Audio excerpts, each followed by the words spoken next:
باعث الأنبياء والمرسلين،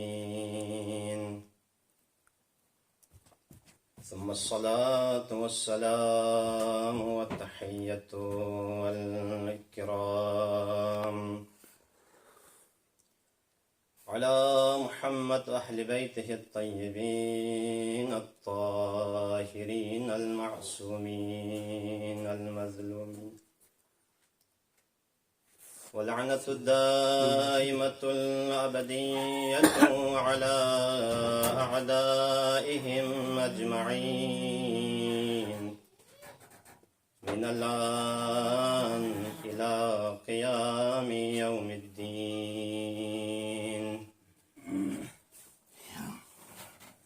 أما بعد، فقد قال سبحانه وتعالى في محكم كتابه الكريم: بسم الله الرحمن الرحيم. لقد خلقنا الإنسان في أحسن تقويم. صدق الله المولانا العلي العظيم. محمد وعلى محمد صلوات. اللهم صل على محمد. سب سے پہلے بارگاہ الہی میں دست دعا کرتے ہیں، دست دعا بلند کرتے ہیں. پروردگار، اس ماہ محرم میں ہر کسی نے اپنی بساط کے مطابق امام حسین کی عزاداری میں اپنا حصہ ڈالا ہے. ان تمام عزاداروں کی پرسہ، ان تمام عزاداروں کی تمام تصرفات جتنے انہوں نے کیے ہیں، ان تمام کو پروردگار اپنی بارگاہ الہی میں قبول منظور فرما. پروردگار صاحب خانہ کے گھر پر اپنی رحمتیں، برکتیں اور رحمتیں نازل فرما. پروردگار ہم سب کی تمام گناہوں کو معاف فرما. بحق حسین و آل حسین ہم سب کی جملہ حوائج کو روا فرما.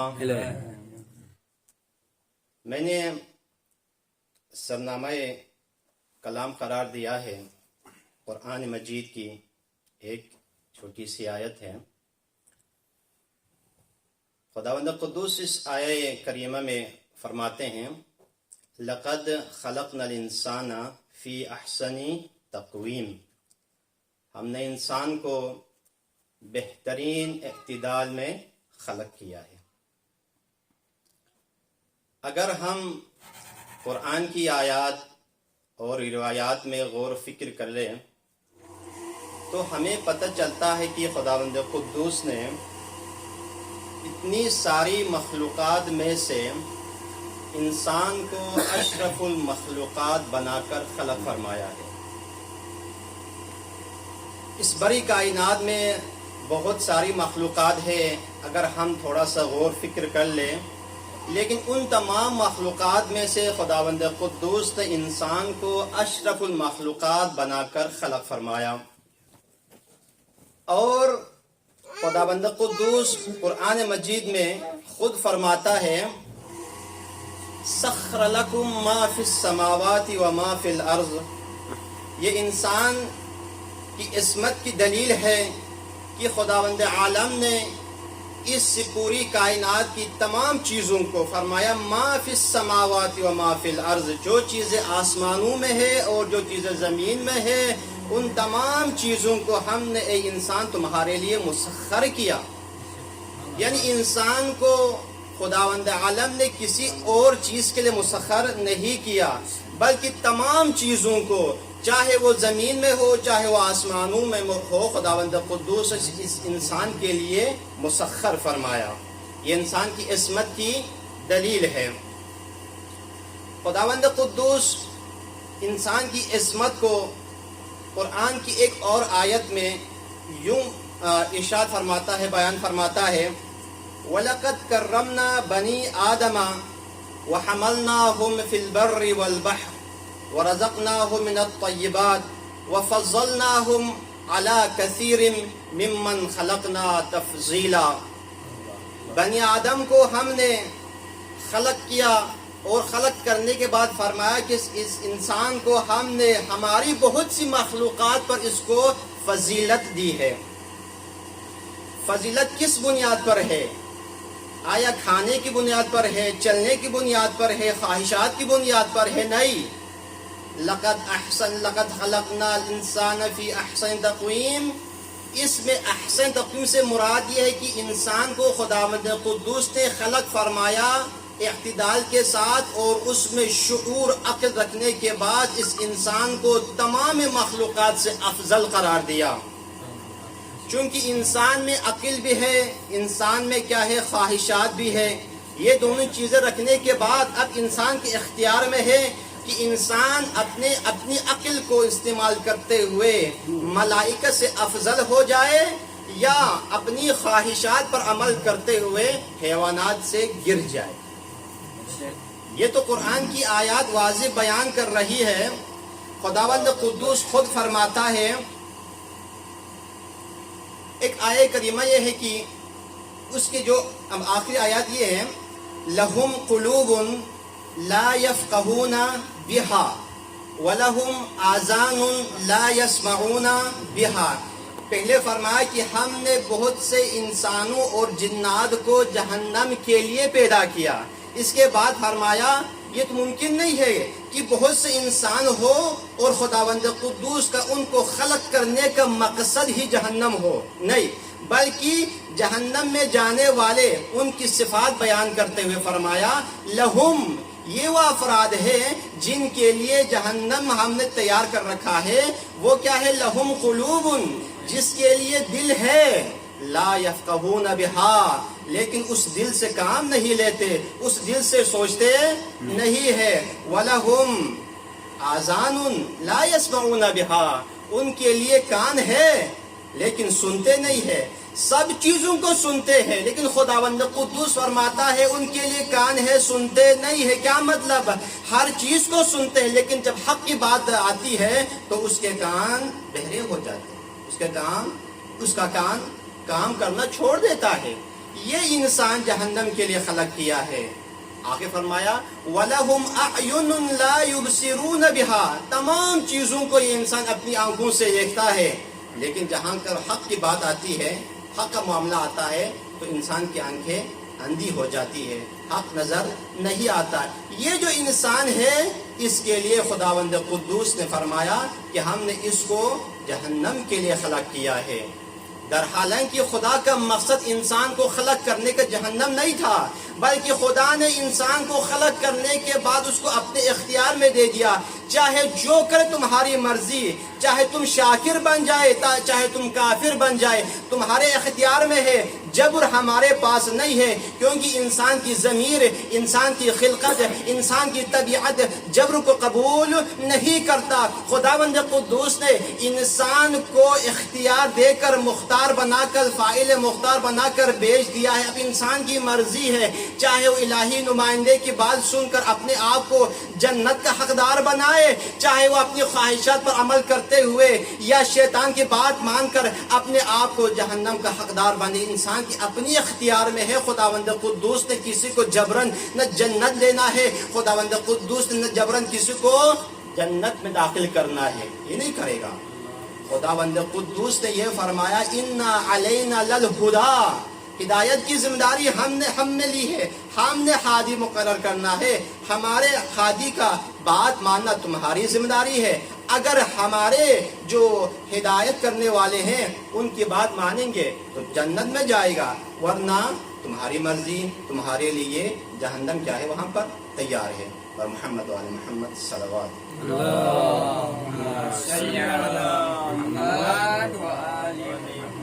خداوند عالم نے قرآن مجید میں انسانوں کی مختلف قسم میں تقسیم کیا ہے. ان میں سے ایک انسان یہ ہے کہ اس کا ہم و غم پیٹ ہوتا ہے، خواہشات ہوتی ہے اور کچھ نہیں ہوتا، بس کھانا پینا سونا جاگنا یہ اس کا کام ہے. ہم و غم یہی ہے جس کی اس آیت میں ہم نے اشارہ کیا. ایک وہ ہے جس کا ہم و غم، جس کا مقصد علیہ کیا ہے؟ خداوند قدوس کی ذات ہے، جس کے لیے خداوند قدوس قرآن مجید میں یوں ارشاد فرماتا ہے ان صلاتی و نسکی و محیایا و مماتی للہ رب العالمین. یہ خدا کی وہ بندے ہیں جن کا نعرہ یہ ہے ان صلاتی میری نماز، و نسکی میری قربانی، میری نماز میری قربانی، میرا جینا میرا مرنا خدا کے لیے ہے، کسی اور کے لیے نہیں ہے. یہ وہ افراد ہیں جن کے لیے خداوند قدوس نے قرآن مجید میں فرمایا وما تشاءون الا ان یشاء اللہ. یہ وہ افراد ہیں جو خداوند قدوس کی مشیت کے مطابق زندگی گزارتی ہے. جو خداوند قدوس نے حرام و حلال وضع کر کے بیان فرمایا ہے ان پر عمل کرتے ان عمل کرتے ہیں.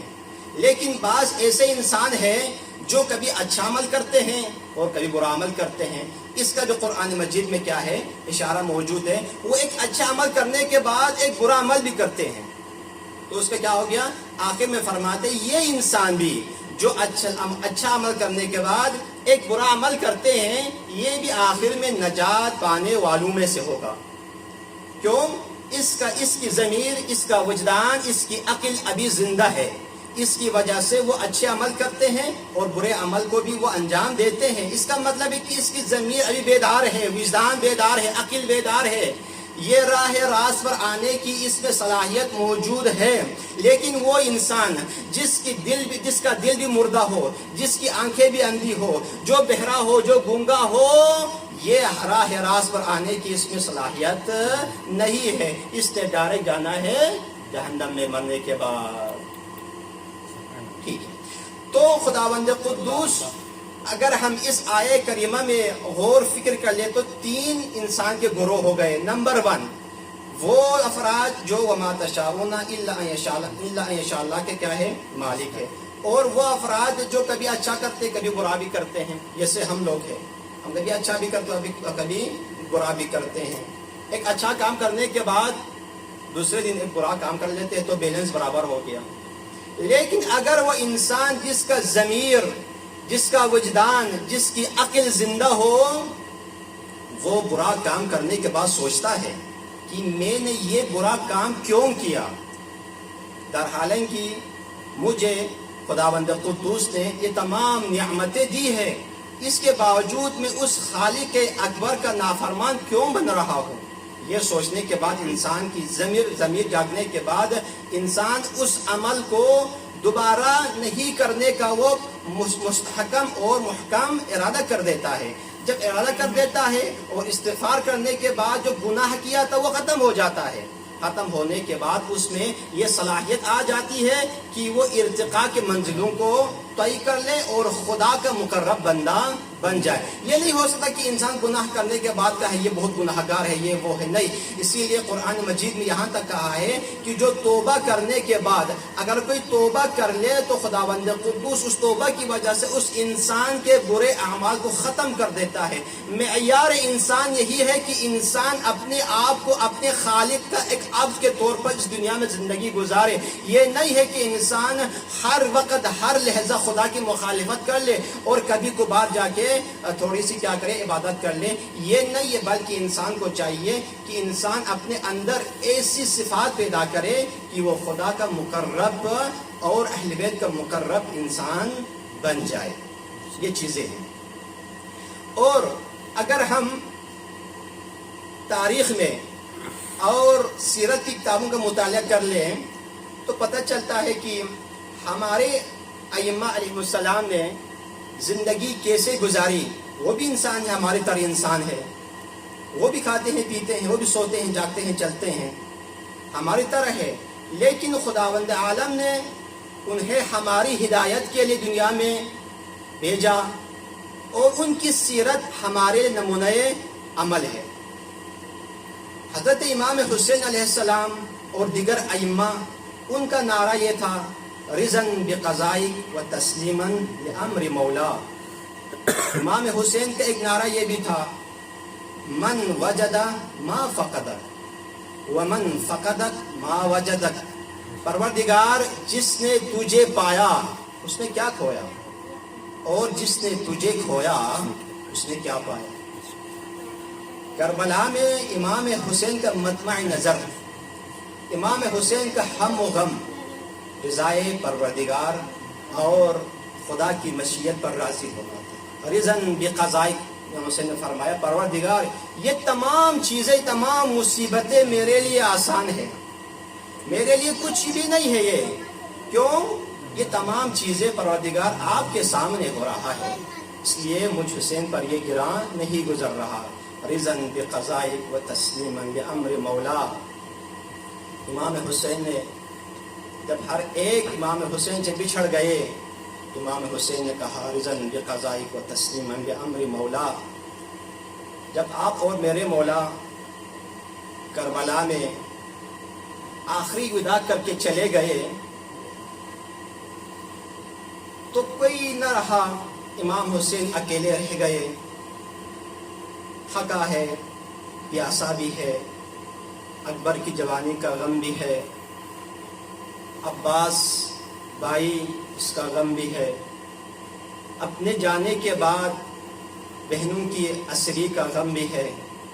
ان تمام غموں کے باوجود امام حسین کے لب پر یہ دعا ہے رضن بقضاء و تسلیما لامر مولا، میں آپ کے ہر فیصلے پر میں حسین راضی ہوں، آپ نے جو بھی فیصلہ کیا مولا میں آپ کے ہر فیصلے پر راضی ہوں۔ عزیزو، کربلا کا میدان ہے، حسین علیہ السلام نرغہ اعداء میں اکیلے رہ گئے۔ جب حسین علیہ السلام کو اعداء اسلام نے شہید کر دیا تو منظر یہ ہے کہ حسین کا اسب وفادار